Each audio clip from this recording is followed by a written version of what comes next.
the settings. Oh, well, we're in now. Okay. Hi, everybody. Welcome to our next Kath-e-baath episode. We'll be talking about immigration policies in Trump's America. Let's do introductions first. My name is Nithika Raina. I am a sophomore at UT Austin,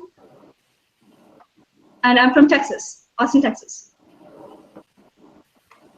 Ish. Hi, I'll go first since you said my name Okay. first. I'm Nish Bond. I'm a law student at the University of Pennsylvania. I'm from Houston, Texas. I actually used to work in immigration law, so this will be fun. Cool. Okay. Great. I guess I'll go next. My name's Adi. I work at NASA as a data analyst. I'm from League City, Texas, and I am politically an anarchist. Pardon? Solid. I'm politically an anarchist. So it's a high quality introduction if I've ever seen it. Okay. Dude, I woke up 3 minutes ago. Calm down. Okay. All right, Amol will go next, I guess. My name is Amol Shalia. I'm a Houstonian, and I was a senior field organizer on the Hillary Clinton campaign based in Arizona last year. Cool. Neil, I mean, if you can do it, then introduce yourself. Yeah. If not, it's no problem. I'm gonna introduce myself, and I'll probably have to peace out early because I have 3% battery left. But I think everyone knows me, though. I'm Neil Bond. I'm from Houston. I go to medical school in Dallas. Yeah. I mean, is that it? Is there anybody else? Yeah, basically. Yeah. Okay, yeah. So we've all gotten acquainted. So let's first provide a bit of context about immigration, like the recent immigration policies that have been enacted since Trump has become president. And if anyone would like to give context for anyone else who's on the YouTube video, yeah, feel free to do so. Like, so do you want us to explain to them, like, what's happening? Yeah, would you like to, like, just, yeah, exactly. Like, would you be able to give context, or, I mean, I can do it too, but. Has it actually been enacted, or is it still under judicial review? It's still under judicial review, but so basically there's two executive orders over the last, I guess, 4 months at this point that have restricted immigration from, I guess it's seven Muslim majority countries, including Syria, Yemen, etc. So a lot of Iraq, Iran, exactly. So a lot of Muslim majority countries. Now the interesting thing about how these executive orders are structured is that they're not actually structured around any obvious religious connection. Right. So the import of that is that anyone who actually isn't Muslim or any other religion can still be just as affected by the ban. And then the initial immigration hold basically had a travel ban issued on it as well that prevented people with pre-existing status in the United States from returning to the United States if they were immigrants from those countries. And as I'm sure many people know, this sparked various protests across the United States. In addition, a quick judicial action. For example, immediately after the initial executive order was issued, a judge in the Southern District of New York issued a stay on proceedings. And judges similarly across the United States have done so, although few have declined to issue stays. So that's currently the state that we're in right now. And obviously the constitutionality of this more than likely unconstitutional executive order is yet to be decided. So that's kind of the context for where we are right now. So we're in like a limbo based on. Yeah. Okay. No, I mean, Adi, you can go. You can give. I liked your analogy, so I want to hear it now. Yeah. So basically, we're in limbo. Nobody knows what's happening. As far as news-wise, there haven't really been protests, considering more exotic news has popped up with Pepsi and United Airlines. So yeah. Well, I mean, As in far terms of the recent changes to the executive order, you're right. But I mean, in terms of the initial reaction, it was pretty. Yeah, it was pretty I volatile. Volatile. I mean, there were protests at Trump Tower where there were a bunch of protesters with signs and banners saying like no ban, no wall. Oh yes, that's true. So right? No, I think yeah, that was, like, the most there definitely was. That was Well, this week. I think those are pretty yeah. continuous, to be honest. Like, I have a quick people. Yeah. You go ahead. Are there also going to be, because I've heard talk about this, is he also going to restrict like H-1B visas and all like are there other restrictions to immigration that haven't been as talked about in the news that we should know about? Well, we don't know the specifics yet is the issue. A lot of people speculate that, but we don't know like his long-term immigration policy. He hasn't. I mean, okay. Sorry to like any Trump supporters out there, but it's more than likely that he doesn't have a long-term immigration policy in mind. Did you just assume my political alignment? Yeah, I did. No, I apologize to any potential Trump supporters, but not really sorry. I mean, we don't really know what he's going to do. Is the issue? That's kind of the most that's the most nerve-wracking part of the situation. So specifically, when it comes to H-1B visas, the president on the campaign took multiple positions on it, saying that we need to restrict workers from coming into the country, while at the same time saying we want highly educated workers coming into the country. The H-1B visa essentially was created for highly skilled workers. Yeah, so people legislation through the Congress and to reform the H-1B program. But what if these highly educated people are like Muslim extremists? Well, obviously that would be an issue if we know like proof positive that they're Muslim extremists. But everyone who goes through the visa process to come to the country goes through multiple interviews at consulates and embassies around the world, and that stuff comes up. They'll ask you straight up,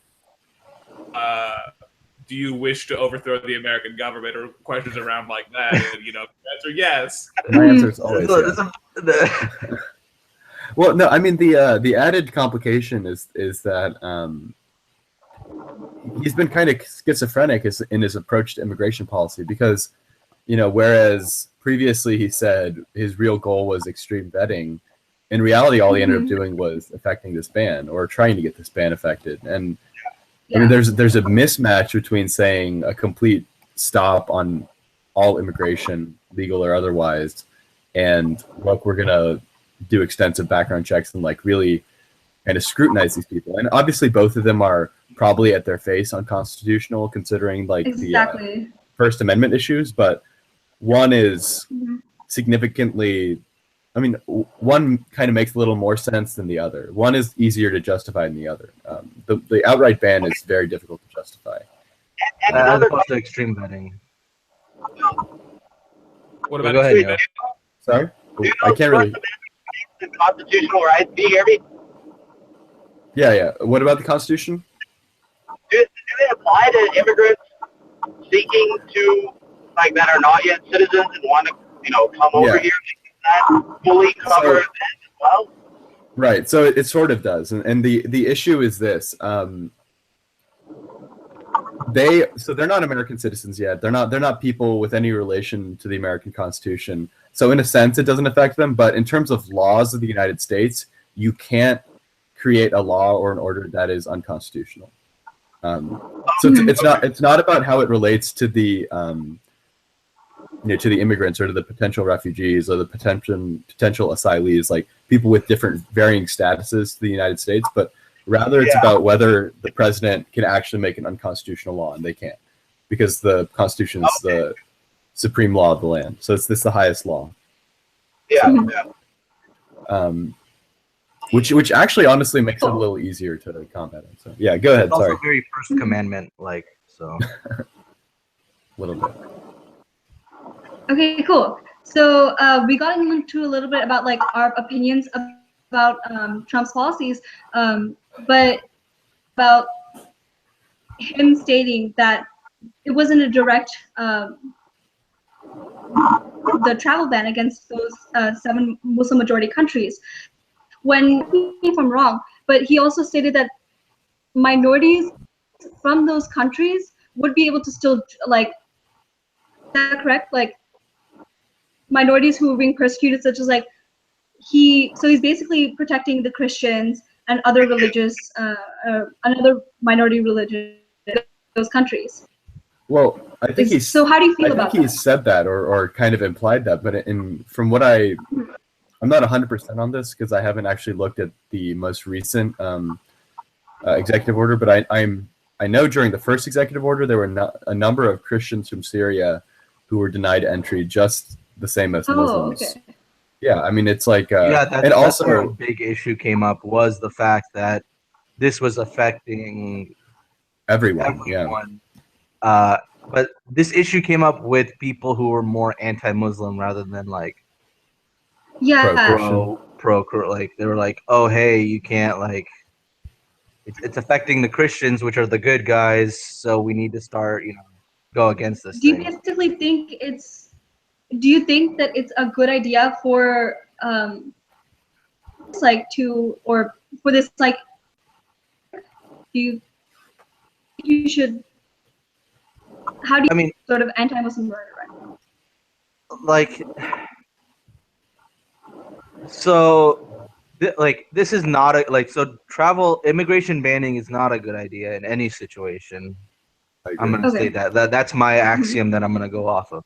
So it's really hard to justify a correct way of creating a piece of like wording that says Muslims can't enter the country without actually saying Muslims can't enter the country. Yeah. So this is kind of like the closest way they've done it. And the fact that they say any minorities from these majority Muslim nations can enter the country. I mean, that's like for a reasonably minded person, that's kind of the issue where it says, okay, you can clearly see this is very obviously unconstitutional. Like Muslim majority countries, and well, okay, so there's administration who have basically been saying that throughout the campaign and going into the administration during the transition that's their goal. Muslim ban. I mean, like we had December 2015 saying that he wants a total and complete shutdown of Muslims coming in. Well, like talk louder. I'm sorry, can you not hear me? I mean, I can hear you, but people are complaining. It's probably just me because I'm driving, but speak a little louder. Okay, yeah. So what I was trying to say earlier, and Nithika, it's a little bit. I didn't hear your complete question, but if you're asking, is this really a Muslim ban? Then I would probably try to argue, yes, it is. We have multiple people during the campaign, including that he was calling for a total and complete shutdown of Muslims coming into the country if he were to become president. We had people during the transition like Rudy Giuliani and guys like Chris Kobach, who the Secretary of State for the state of Kansas, basically saying that what they're trying to do is craft legislation or executive orders that would accomplish that. This executive order we saw was haphazardly, put together that was thrown out, and I think this new executive order is, trying to do that, but with a smile on it. The interesting thing is that the countries not included on the list, specifically Saudi Arabia, with Indonesia, which I believe has the largest Muslim population per capita or percentage-wise. Saudi Arabia, Indonesia, Pakistan. What other countries? So it's really interesting. Like Ethiopia, I think what does it say? There's like some African countries that are on there, like Somalia, Syria, like Syria is not in Africa, but it's okay. Oh, not Syria. Somalia and Sudan and Libya. Yep. Yeah. Oh, that's right. Well, so the fundamental issue that we have here, I mean, I guess I shouldn't say the fundamental issue because there's like 4 fundamental issues that are all pretty messed up with this bill, with this proposed order, is that, you know, on its face, it's, you know, if you read through the lines and if you look past what the actual text of the executive order says, this is fundamentally about protecting our country, right? Or at least Trump is trying to sell it as protecting our country.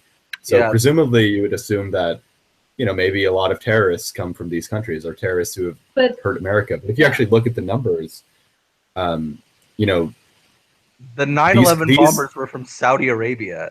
Exactly. Most of them were from Saudi Arabia. Well, I mean, and then come from those countries that he's banned immigrants from, which is absurd. And very altogether, like, I think have been in America were the ones in Back to the Future, if I'm correct. Those are the only Libyan terrorists we've basically. So, yeah, but I mean, but on top of that, what kind of complicates it a little more is that the Iraq ban, I think, is absolutely unconscionable because I mean, we that's basically a country that we destroyed, and then somewhat like half built together. Yeah, replace their government. Then we're like, oh, right, you can't come to this country now. Despite the fact that, you know, you're our second strongest ally in this area, and you know, we also, you know, have repeatedly destroyed any sense of infrastructure. Yeah, I mean, Iraq was a perfectly functional country before, you know, 2003. You know, honestly, the ban on the travel ban, is it to and from Iraq? Is that what it's everything. Could be they want to shut down the country so that the CIA can finish whatever operations they want to do in there and finish restructuring the government to their own will. I mean, honestly, that could be a situation for all, 7 of these countries. Well, I don't know about Somalia, Sudan, and Yemen. I don't know about that. Like Libya and Iraq, they could be, you know, restructuring the government, and that's why they don't want anyone to enter or exit. I mean, they want to fix that real quick. I'm gonna cast some aspersions on like any collusion between the CIA and President Trump, considering how sort of disdainful he's been of the intelligence community in general. But more importantly, I think this is just him being told by Steve Bannon or whatever other like cronies he has in the White House of like, hey, like this is the easiest way to get rid of Muslims from coming to this country.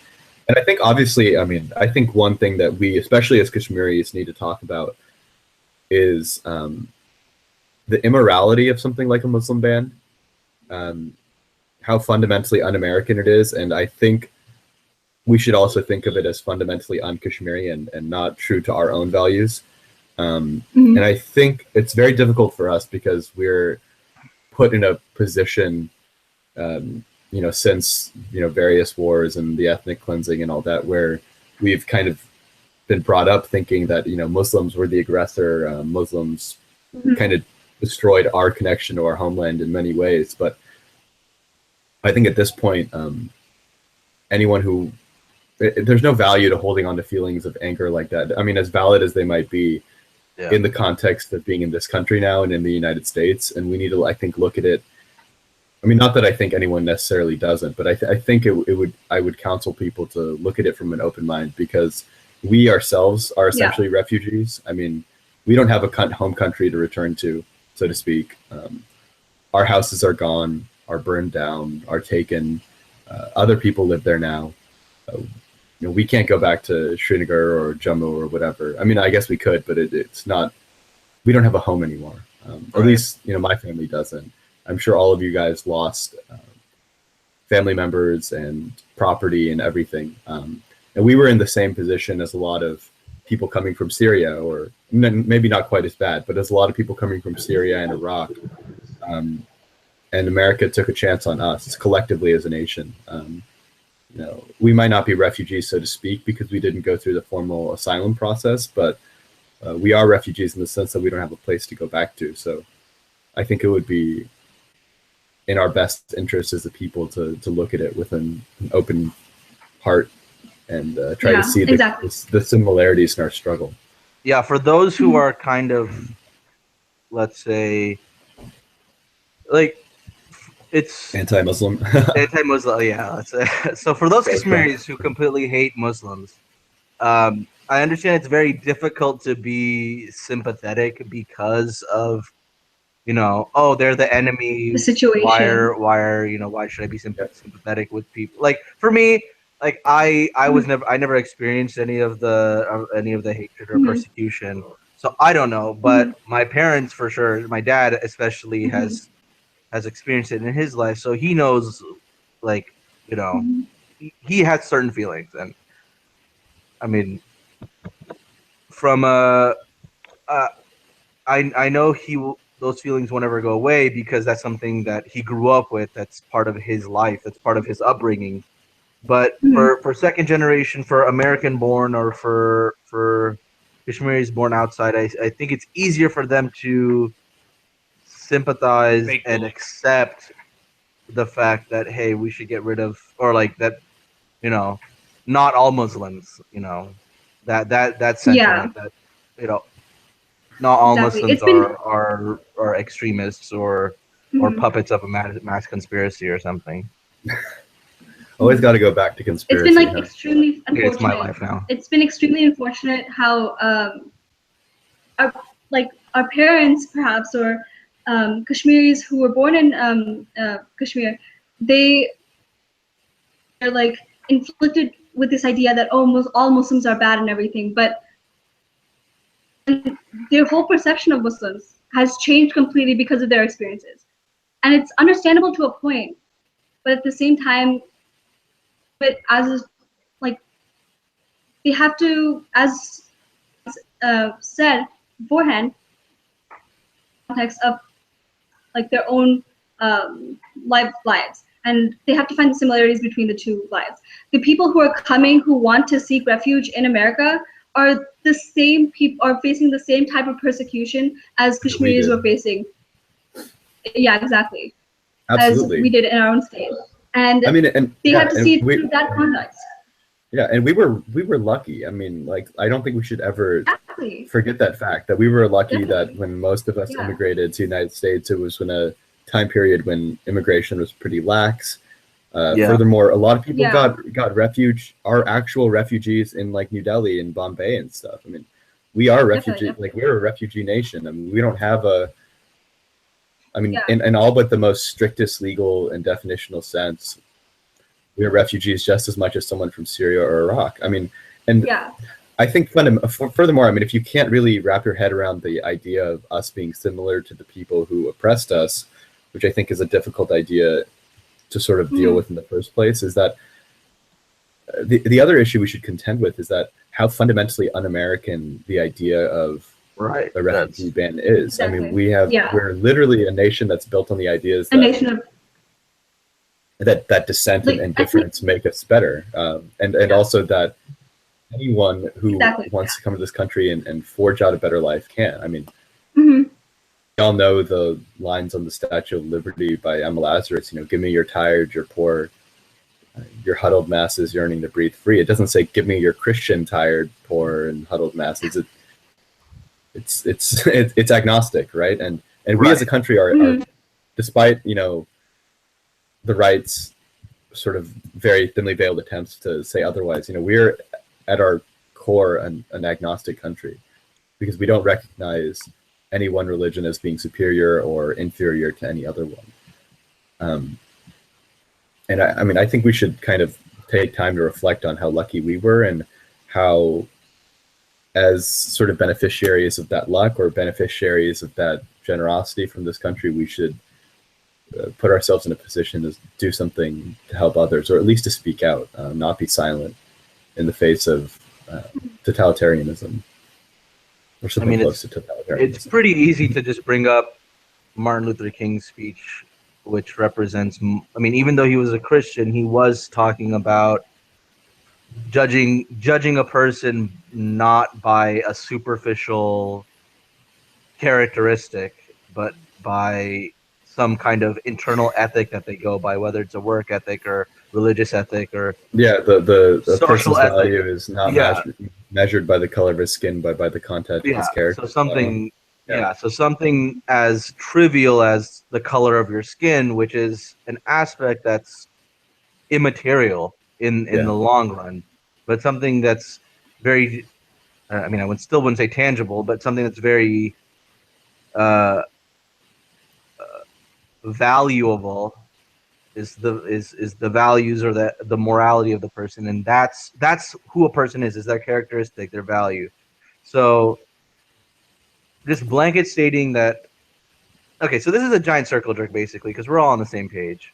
Like, we all agree that this is bad. We need to anyone who disagrees with us needs to change their mind, or not change their mind, but be a little bit more sympathetic, because if you are Kashmiri and you agree with this ban, you have to understand that this situation was very similar. The persecution was very similar to what happened to our people, and yeah. So, I mean, people can feel free to disagree about it. I'm just saying the 2 points that like stand out are. Sorry, go ahead.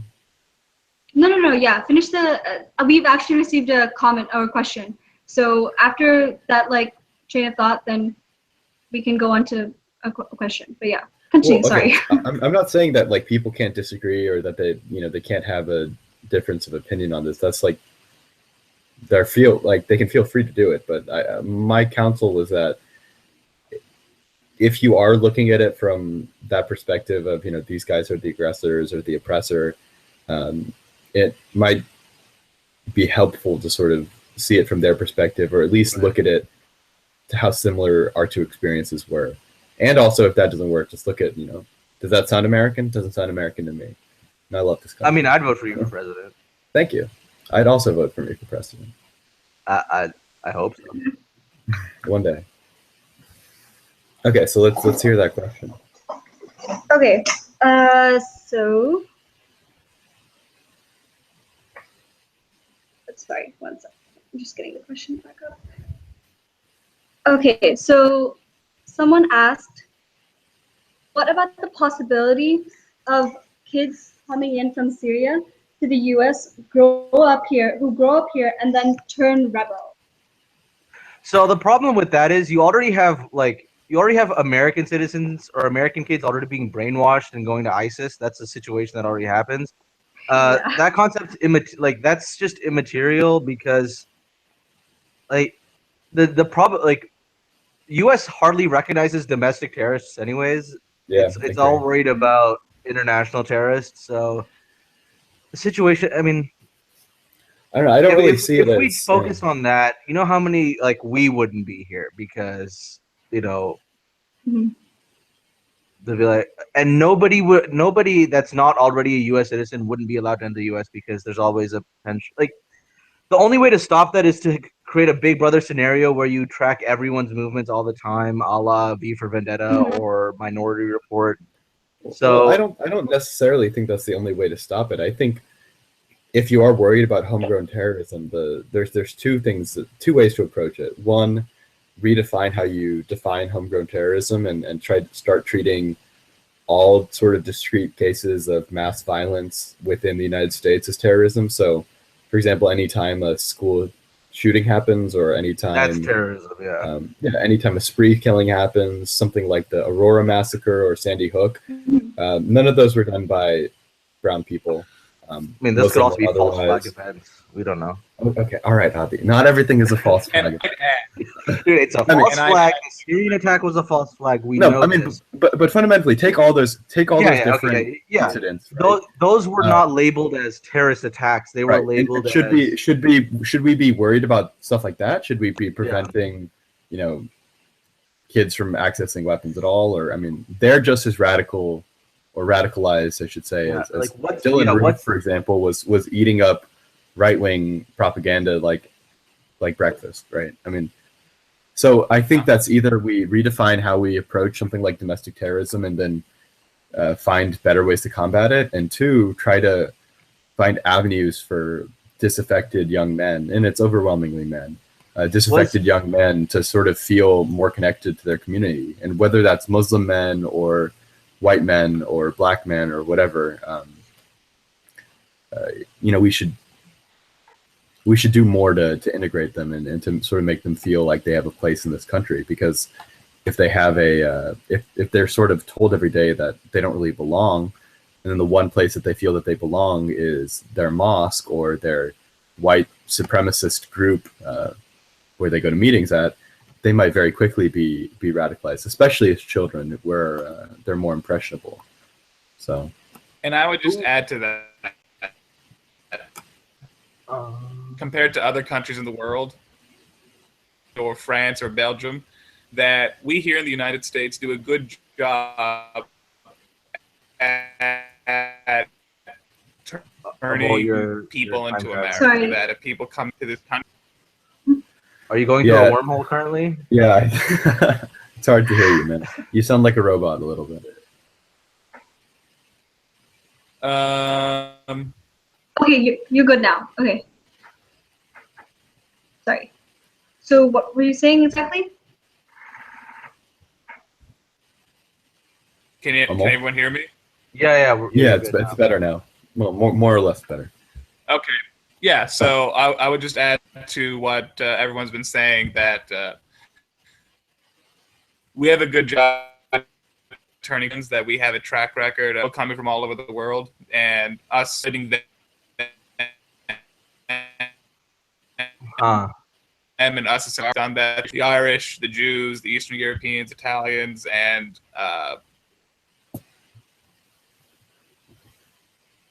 into Americans. And I think other countries in the world, like England, where we see, Muslims and that into their own communities, or we see that in France, where there are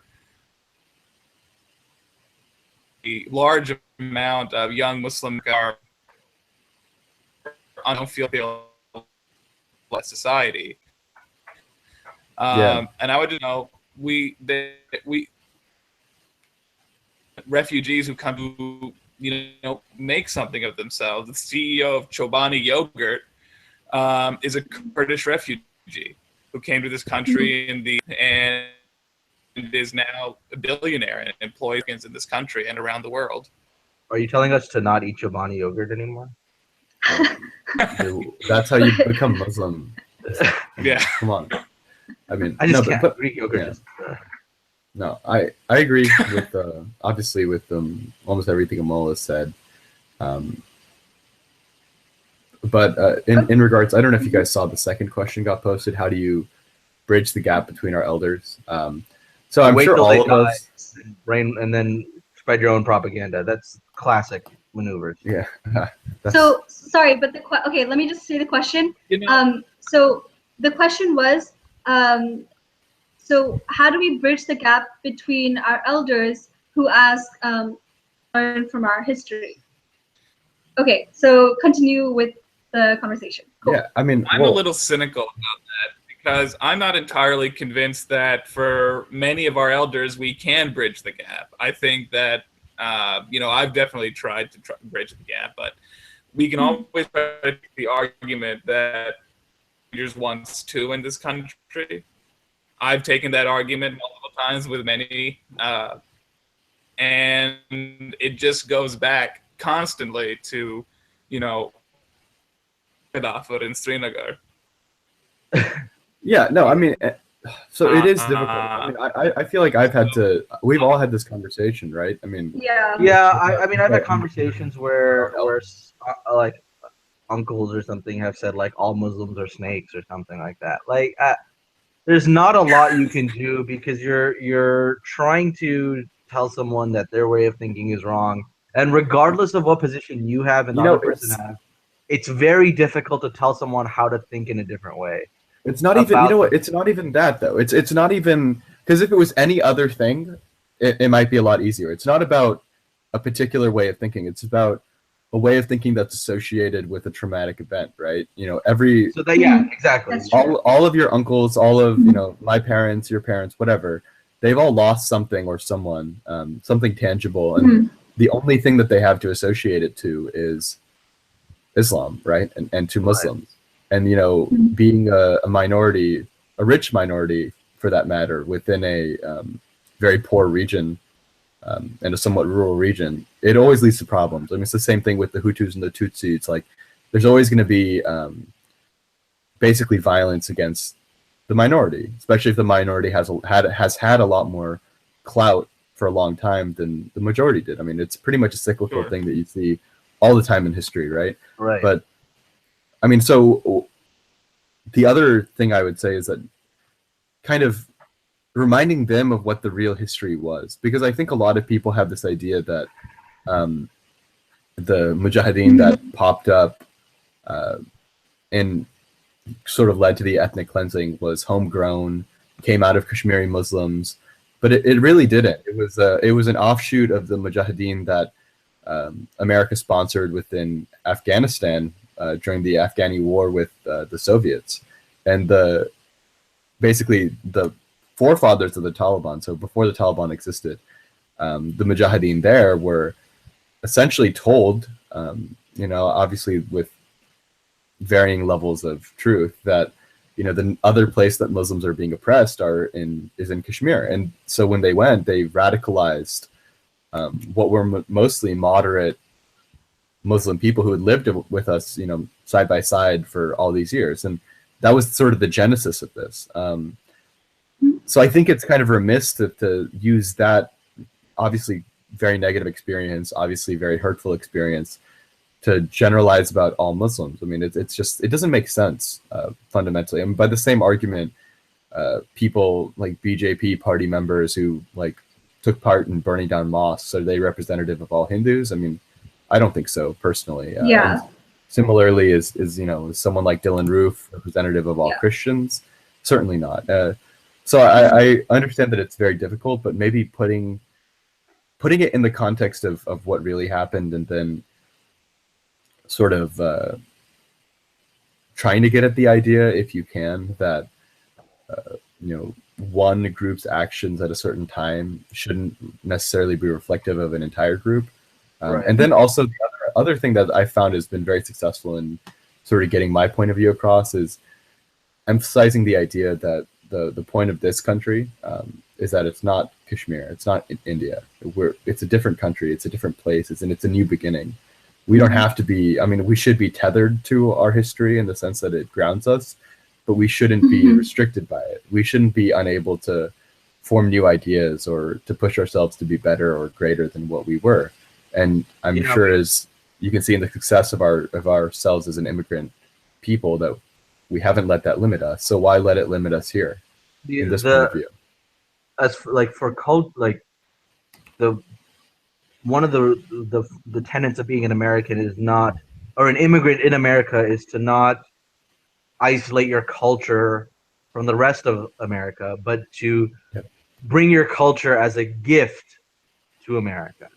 That's because what is the American culture? If you tell someone what's American, you can get 40 different answers from 40 different people. It's that's the point, because it is, God, I hate this term because it's so overused, but a melting pot of ideas and cultures. So I think melting pot's kind of a misnomer. I think it's more like a thali. I think it's just you have these separate cultures that all come together to make one meal.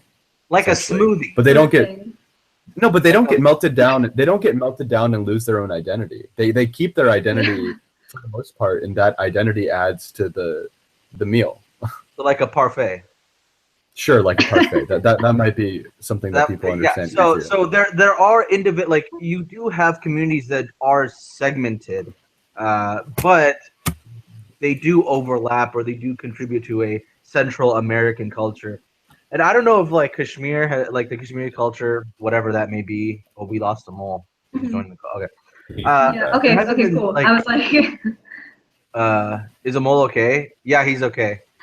Yeah, he's okay. Are you good? We'll talk about that next. Is Amol okay? That's our next question, you guys. That's our next question. So, I mean, instead of like focusing on preserving the Kashmiri culture, we should, because what I see a lot of, this may or may not be true, but I'm a closed-minded person. So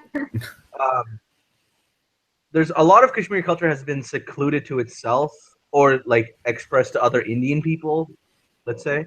But I haven't seen a large, maybe it's our population size, but we should try to push our culture out there much, On the make United it more States open in to general? other people. Yeah, to the United States in general. Make it part of the American parfait rather than just the just a singular a side dish that you eat with it or something.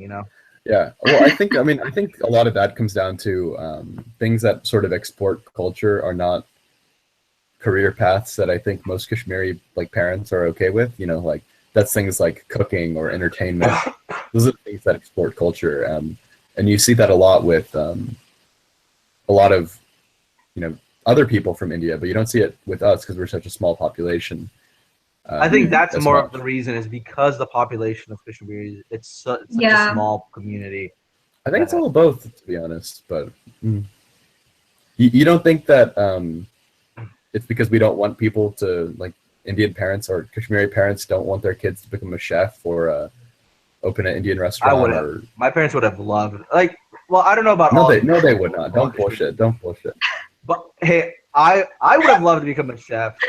So would I. But I didn't. I became a lawyer instead. My parents were. My dad was very clear in that I pursue whatever the hell I want. I switched majors 3 times, but I pursue whatever I wanted to. But I would have to be passionate about that. So if I wanted to pursue cooking or dancing or painting or singing, I can pursue it, but I have to show interest or passion in that. That's because that's the only way you can be successful in it. Not like, oh, hey, I'm gonna do math because whatever, money, whatever. If I wanted to make money, I don't really get how the idea that math makes people money no, it doesn't. Sense, but I had to. It really doesn't. Yeah, I know. I worked 3 jobs, and I finally got a job summer last year. Math does not get you money. Don't study mathematics unless you like theoretical nonsense. If you want to do calculations and differential equations, go study engineering because you'll make good money and then you can get up higher. Don't study math unless you're crazy. I know. We're kind of digressing a little bit from let's get back to the topic. Okay, cool. Okay, yeah. So is a mole okay? So is a mole okay? Wait, there's 2 moles, you guys. This is distressing. A mole, has your computer been hacked? Are you okay? Solved my issue, hopefully. Yeah, I think so. Are you using your phone now? Yeah, I'm using my phone now. Oh, okay. Wow, life is sad when your phone has got better reception than your computer. Feels bad, man. Well, okay. So the last thing I wanted to say about the not learning from our history, whatever, is that we're at a point in time where we don't have to be defined by our history, but more importantly, our successive generations don't need to be defined by our history, and that also goes to speak for Muslims as well. Even if the idea is that Kashmiri Muslims were all terrorists or Afghanis are all terrorists or whatever sort of rhetoric you see in that regard, why wouldn't we want to make an opportunity for people to change who they are and to redefine themselves? If we invite them with open arms, I think no one wants to live a life that's chaotic and full of sort of instability, right? People want to live lives that are secure and calm. And there's few countries that kind of provide that better, at least until recently, than the United States. And we should be giving people an opportunity to, if they do have discontent in their heart or hatred or whatever, to sort of to put those fires out and to let them become American. And I think giving people an opportunity to do that and not turning your back on them is a much better way to maybe not learn from history, but to fix the legacy of our history. Or carve your own history. Carve your own history. Yeah, we don't have to be defined by it, and nor do they, for that matter. Okay, that's an excellent. Oh, sorry. No. Yeah. Go ahead. Horse beating longer, but we can. No, let's enough of the Adi said. I was just going to ask. Okay, so we discussed about how we feel about Trump's policies. So how do you feel? How do you feel America should interact with immigration? No, this is gonna be fun. Yeah. Adi, I'll let you go first, Adi, if you want. I believe in open border policy. There we go. I don't. Okay. Can you explain more about that? So open border policy is the idea that there is no restriction on who enters or who exits this country. There are a lot of people who will say that once you instate an open border policy, it removes the identity of the country, at least where the country is outlined. That's semantics. Okay. I mean, America, as we just said, is also defined by the cultures that come in. So Right. like it's ever changing as well. So yeah. It's from an economic perspective, because it's really easy to justify stuff from an economic perspective. Open border is the best way to support capitalism. It creates the least restrictions for goods and services to flow in and out of the country. Capitalism. Huh? What? No, What that was about a side capitalism? question. Oh, what about I capitalism? said should we support capitalism? Yes, Yes. of course. It's the best Yes. means of production and distribution of services and goods. Okay. You're talking to three Americans, friend. we ain't subscribed to that comic book. The only law I follow is the non-aggression principle. Let's just stick with that. Okay, so I'm gonna give policy, a alternative to Avi's open border Everything's an alternative. policy. I mean, okay, so I think we need comprehensive immigration reform, and I think that's very, very, very difficult to achieve. I'm going to sort of sideline the question and try to give people a better context of how immigration law actually works in the United States. I don't think people really understand it. Most people don't.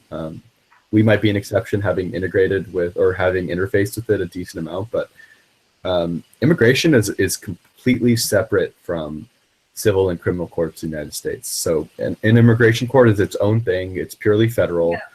And so it's basically all done at what is essentially an appellate level already. So it's, there's very little nuances based on state, and it's all basically based on circuit. So whatever circuit court you're in, it's structured that way. And Congress doesn't really have any influence there. It's really all just the executive branch. So the president can, when it comes to immigration policy, can basically do whatever they want. And no other part of the government is really like that. This is actually, and so basically within the Constitution, the president gets almost unrestricted discretion to craft immigration policy. So he can essentially do whatever he wants. That's kind of the scary thing about immigration, and that's what people don't realize. And the other factor that you need to put in there is that it's 100% a different body of law. It's like, within the United States, there's two court systems, two basic ones, civil law, there's criminal, and then completely separately you have immigration. So you have to just understand that it's a different animal altogether. So immigration reform is very difficult because it doesn't follow the same pattern that anything else in the United States does. It's just a complete anomaly. So if we actually want to approach immigration reform, I think maybe the first thing we would have to do to actually fix this system is to change the way it works and to look at immigration in a way that's sort of more similar to and sort of more relatable to other bodies of law in the United States. And I'll give you an example for that.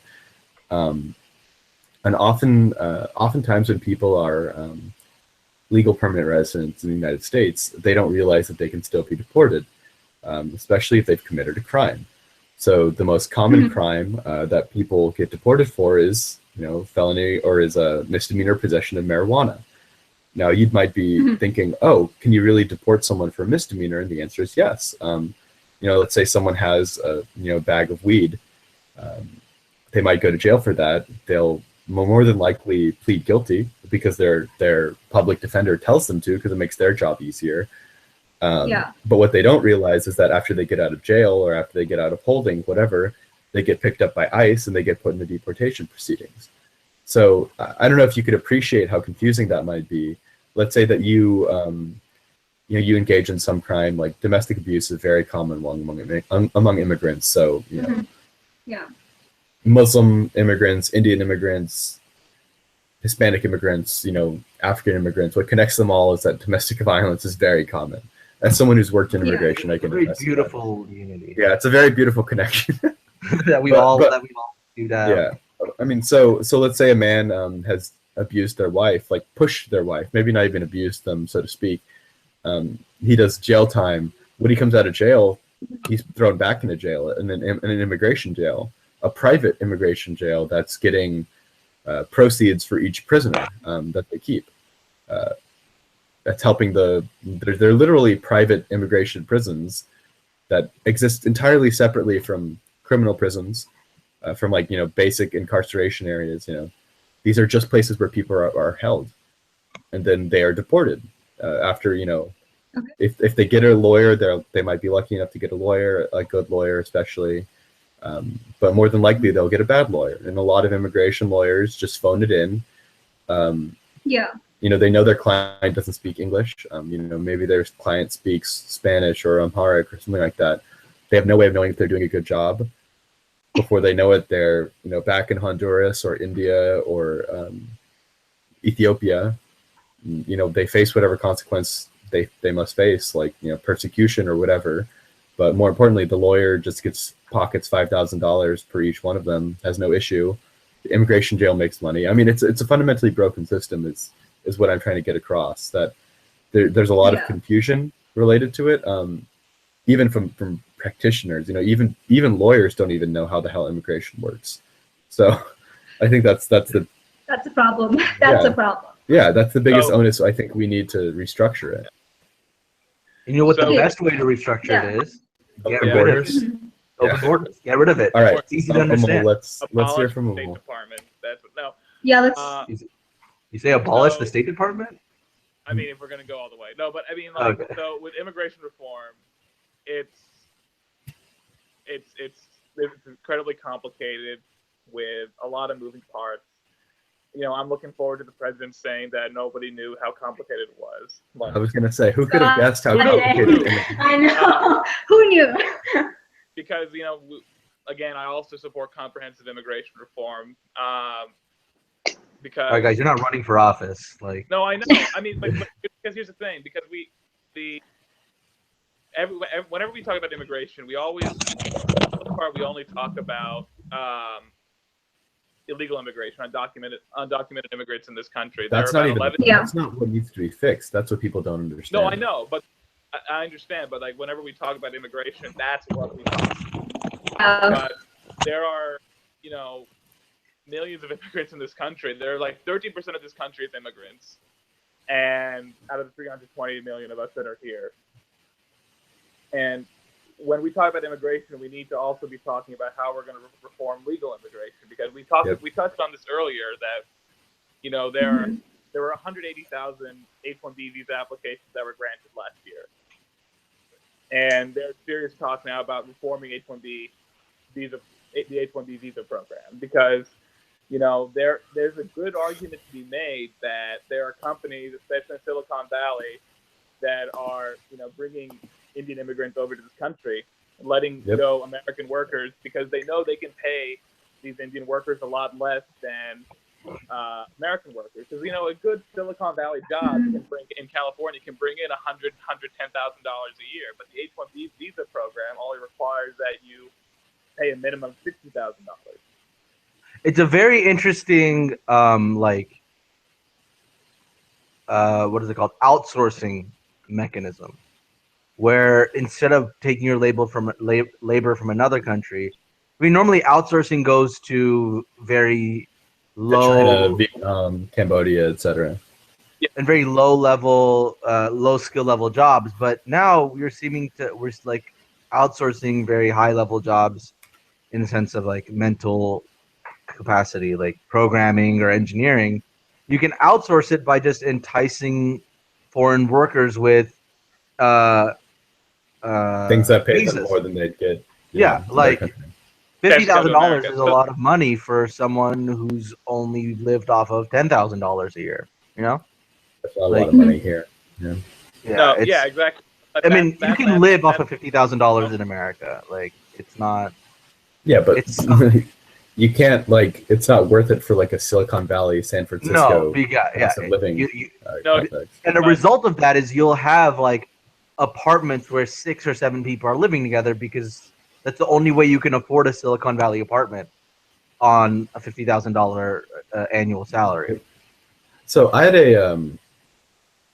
I think a pivot that we might want to explore that I think might be very resonant for a lot of, I mean, if we have any viewers, I don't know if we have any, but a lot of people, especially Shout out to all the viewers. Older Kashmiris, is that we might want to talk about how sort of the hateful rhetoric in this country has unintended consequences, like, you know, all the killing of Sikhs and Hindus in the United States over the past like month. How many Hindus have been killed in the U.S. in the past month? At least 3. Or I mean, if you go into March, like at least 3, and then there were a couple of Sikhs as well. I know there were Sikhs, but I thought that was in Canada. No, so there were Hindus in the United States that were killed. 1 in Kentucky, 1 in Washington. Yeah. Sorry, 2 in Kansas and 1 in Washington. I think one of them might have survived, and then there was one more. I want to say in San Antonio, but that could be wrong. Anyway, the point is that there's definitely been a recent upswing in anti-Indian violence. And you know, these people aren't even Muslim. Not that would make it any better, but I think that should sort of be an avenue that we discuss. You know, the issue of rhetoric and the unintended consequences of rhetoric. And if we don't oppose rhetoric like that or sort of embrace it, we're hurting ourselves, especially young people, especially our age. We're much more at risk, I think, than older people in terms of being targets for violence. Say about this, about what Nish just brought up. So I think that leadership and rhetoric from the top is important, and I think that what our leaders say, you know, what our leaders say has incredible weight and ability to shape the conversation, to shape the debate in this country about how we, you know, treat other people, how we view other people, and just about any other issue you can think of. I'd remind people that after 9/11, George W. Bush went to a mosque in New York. Yep. And he said that we are not at war with Islam, that he reminded Americans that Muslims have been a part of this country for multiple generations, if not more than a century.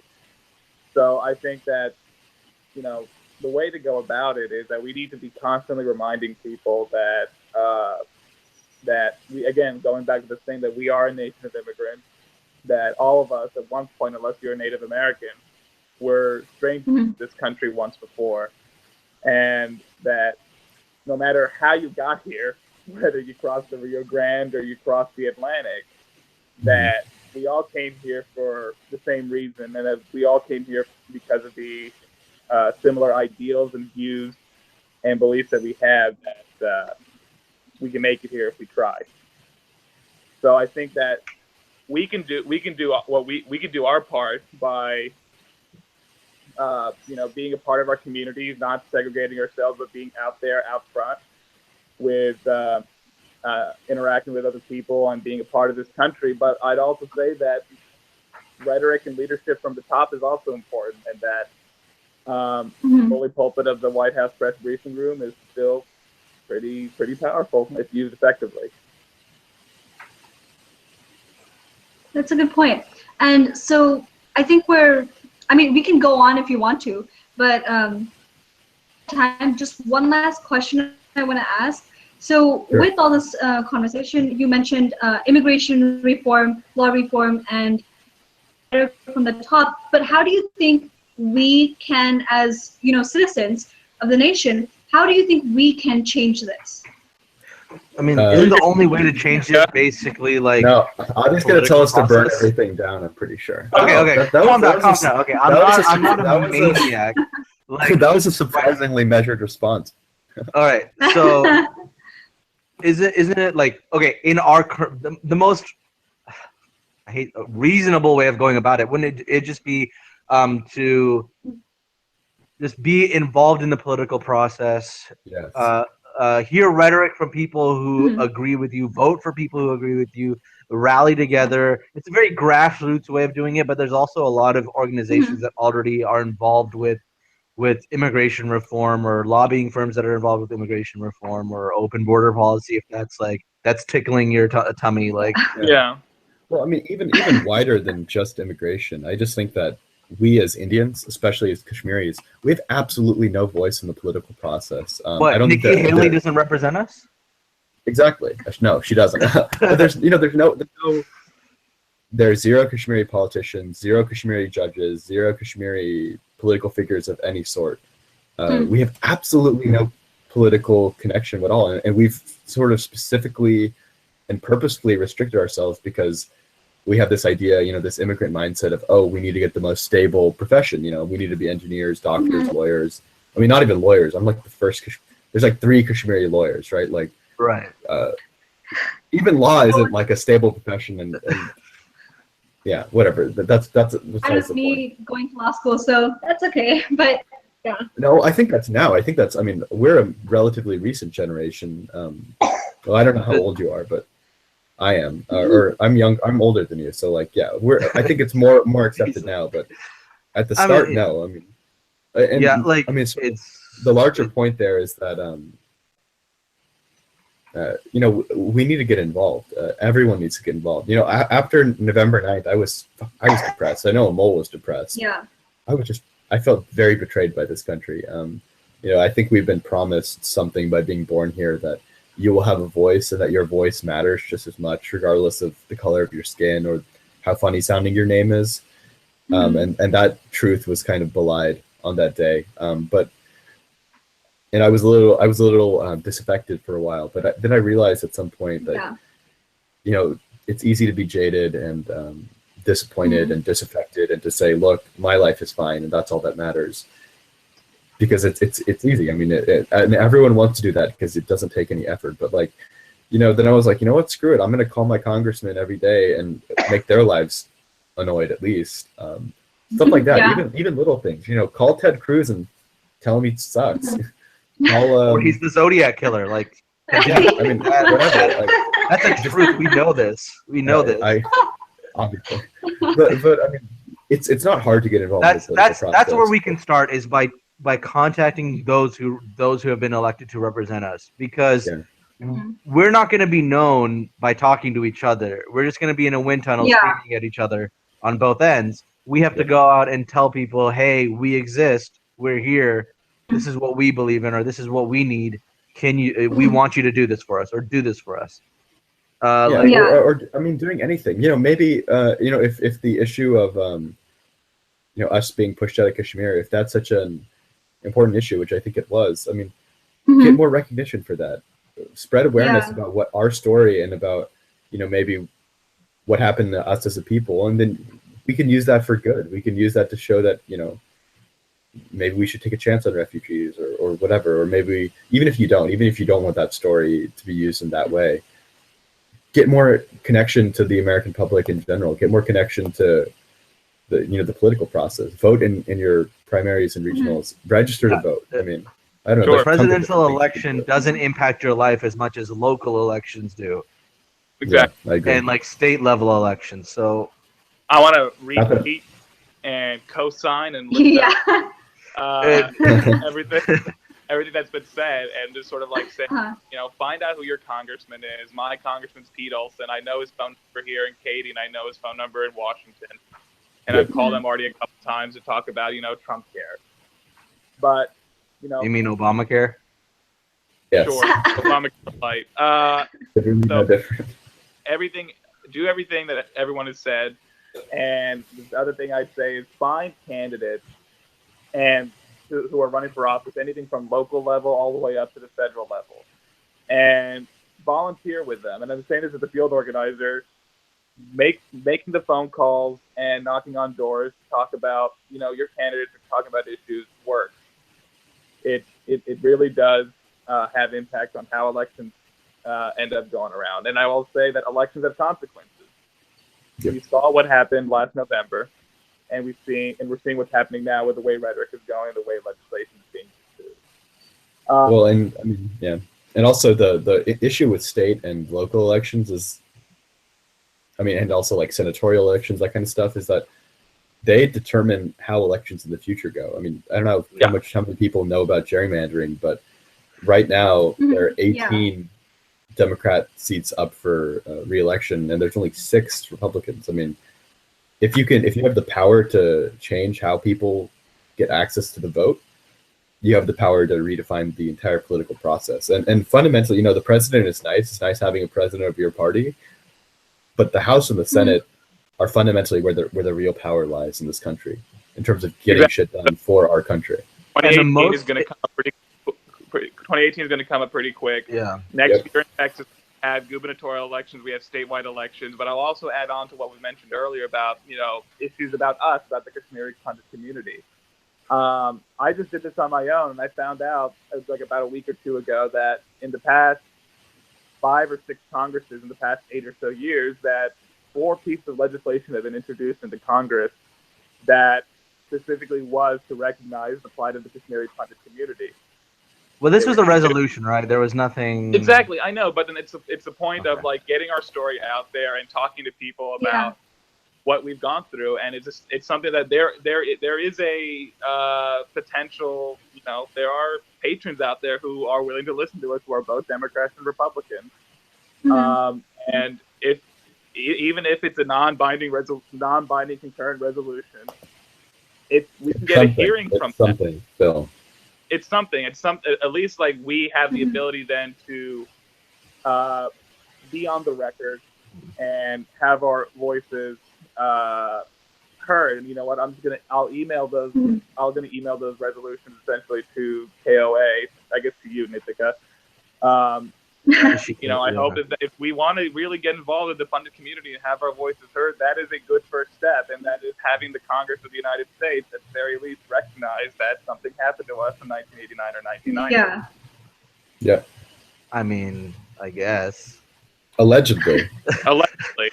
Oh no, not allegedly. I mean, hey, it could be another false flag operation. Yeah. Oddly, really, fundamentally, what isn't a false flag? Boom. Exactly. Like, you guys need to understand that how much power the United States has to create events and to shape. Okay. All right. Okay. We'll talk about that next. We'll talk about that later. That'll be like conspiracy. Next time. Conspiracy theory 101. I have gone full. I've dove into that lake and I am drowning in it, and I love it. Do you think that the Rothschilds control the economy? Isn't that one of the real? That's a very like top level one. That's like a little surface one, level 1, level 2. But then you have to go like Hollow Earth and like on Nibiru and. What is Nibiru? Is that planet X or whatever?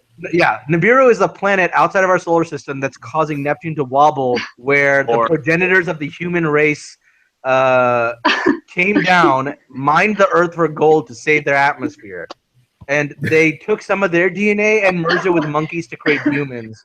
And there's a whole thing about how the Abrahamic religion is all based on like just stories about the Anunnaki and people from Nibiru. Like, it's pretty. And awesome. on that note. Yeah. On that note, goodbye. Okay. So we've actually, I didn't realize that we've actually received like a bunch of like questions. Oh, okay. Really? Like the YouTube. But I mean, we don't, okay, so I'm leaving it all up to you guys. But so we can continue it, or you guys can just like, if you'd like. One of the questions was, is that they got written notices in their neighborhoods in Texas after Trump got voted. Go back to your own country. So how can we control this kind of feeling? I think we answered that question when we were talking about that. Actually, yeah. I mean, if someone told me to do that, I'd be really confused. Yeah, I was like, wait, you mean go back to Houston? Yeah. You mean back to? But I'm already here. Okay, so.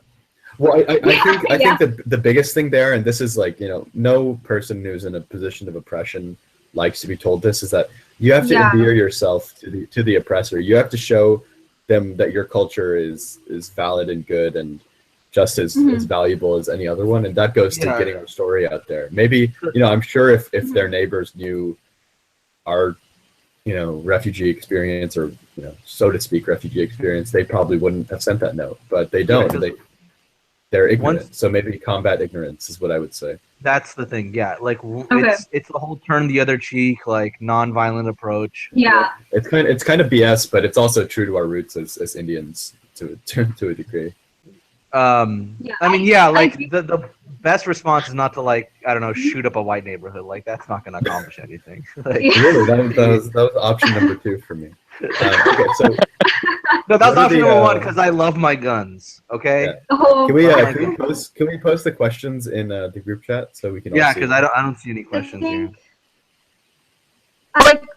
Okay, so Amrita's just like messaging them to me right now, but on the Facebook group, if anyone has. Wait, so how many people are like watching this? That's also like, where are these people from? Are these all people from like Houston and stuff and like Texas or whatever? Or? Is Trump watching us? I know the CIA is watching us.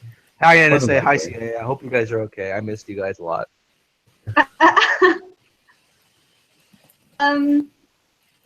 Okay, she said to look at the YouTube. Oh, I guess. I mean, I don't know. There's a YouTube thing? It's not about how many people are watching us, it's about how many people will see this in the future. It goes on. Racking up those views. Wait, I think I found it. I mean, I don't really care about it. It's like the YouTube live chat. Yeah. Wait, what? I think the last question was, let me just type it. Wait, what is the if I'm watching this is so meta, I'm watching it right now. The live stream. What is the Facebook group for this? Wait, where's the stream? Okay, so the stream is dude, this is pretty legit. The stream, if you go on the first of all, there is a Facebook event there was a Facebook event created like today. It was created a couple of weeks ago, but I didn't. Facebook event created on, and I'm pretty sure like all of you guys, if you are if you're part of like KOA on the Facebook page, you should already have received an invite for it. And so in the location box and in the description box, there is the YouTube link video, and so you can just look it up there. Oh, I think Adi also just posted it on the. Yeah, I posted the Facebook invite thing so you can navigate. Okay, I'm gonna join the group so you guys can so I can see whatever this is. Dude, it's really meta watching a live stream while you're live streaming it. I just want to see the questions. Oh my god. Or whatever. Okay, so anyway, what is the next question? One of them was hate crimes against Indians in Kansas and Washington. We already mentioned that about how there were 3. Yeah, it's just ignorance. That's kind of it. Yeah, and I believe that it's just I honestly believe in the power in discussing with people who disagree with you. I think that's going to be like cultivating like a real discussion, not just like saying, "Oh, you racist," or calling them naming them other labels. I think even if they are racist, yeah, no even if they are racist, yeah, exactly. And the moment you tell someone that they're racist, they become immediately defensive and they don't want to listen to you anymore. It also nullifies anything that has been said like before. It just drops the entire conversation. It's very like it prevents further movement. Like, where do you go on from that? How do you respond to being called racist? Like, yeah. So I think we should be able to like cultivate like conversations and productive conversations where we can teach other people about how the immigration process works or how refugees are vetted so intensely. So we shouldn't just hate a single religious group, particular people. So yeah, and I think that's how you also combat like hate crimes as well. But the last question I believe is define what you think America is. I believe we already kind of discussed that. And what do you think is the biggest problem, like outside of immigration situation, but also like what do you think is the overarching like top number one like issue that the US needs to God. All right, I can go last on this. So Amol I know my answer, but it's Adi, take it away. Yeah, go ahead, Adi. So there's a lot of stuff wrong with this country. Number one being the fact, like, So there's so many things that the United States is wrong, where it's like when it comes to nation building in other countries, controlling controlling political messages, assassinating presidents, assassinating people, the entire political structure. Everything about the United States is wrong. We need to dismantle the system and rebuild it in a much more free society, with a much more free society. Like, okay, I'll stop. Okay. Thank you, Adi. So, All right, Amol, you're Amol, do you have something more reasonable to say? Yeah. I guess I would argue that the scientist in me will say that the biggest overarching issue of our generation will probably be climate change, and that I hope we get to tackle that issue sooner rather than later. If we opened the markets, it would have been fine. All right. I'm going to say that I agree to an extent with both Amol and Adi. I think there are a lot of problems in this country, but my faith in this country has never and will never waver. I think it's the greatest country in the world for good reason. Then I'm going to say two more things, and I'll try to be brief. Empirically proven. Yeah, it is empirical. America's fucking. But like, one, America took a chance on us. We should take a chance on it. We shouldn't write it off so soon as, being a dumpster fire. Although post-Trump, I kind of felt like that. More than ever, the onus of what we do should be on bridging gaps between our nation and healing it, and trying to see what we have in common with everyone we think hates us and everyone we think we hate. I think we should try to move towards seeing what we can do to build a stronger nation together. And, obviously, I think the biggest issue that we face as a country is this culture gap. This divide between right wing, left wing, between religion and agnosticism or atheism or aculturality. This gap between people thinking that foreigners are taking over and people thinking that white people are out to kill everyone. That's the number one issue we face, and I think that's the only way we can really face it is by really listening to people and having them listen to us. And I'm going to say, in terms of what I think about the United States, there's a quote from Mark Twain that I think is really salient here: "Loyalty to country always, loyalty to government when it deserves it." I don't think the government deserves it right now, but it will someday. And one thing is, the government is not America. The government is not the United States. The United States are the individual people that come together and create the culture. And vote for me in 2036 when I... Are you running with Vermin Supreme? What happened to him? I voted for Vermin Supreme in the 2000. I can believe that.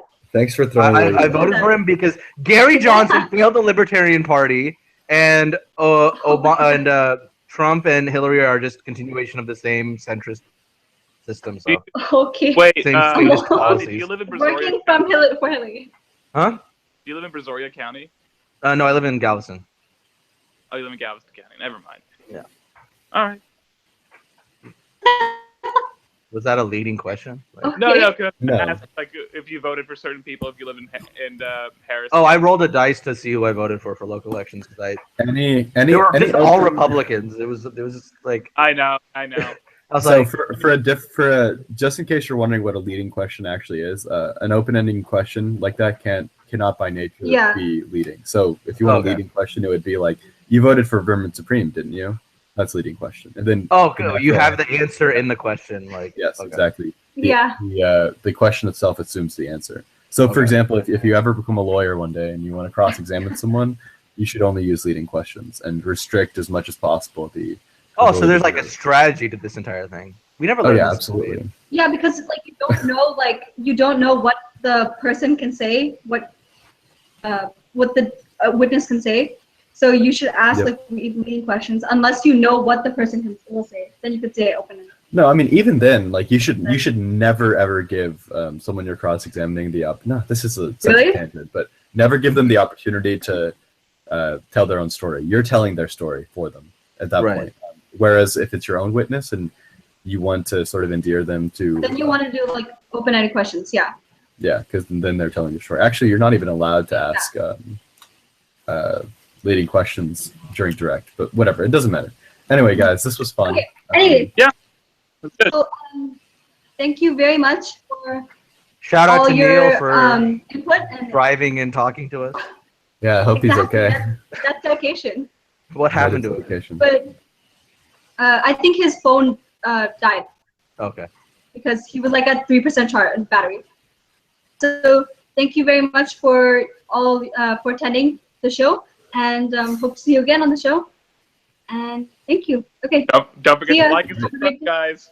Yeah, like, subscribe, subscribe. comment down below. Whatever direction the button actually is, I don't know where it is. It's gonna be over here. The subscribe button's down here. The like is over here. Oh, all right. Well, like and subscribe. Cool. All right. See you guys later. All right. See ya. Good job, Bye. guys.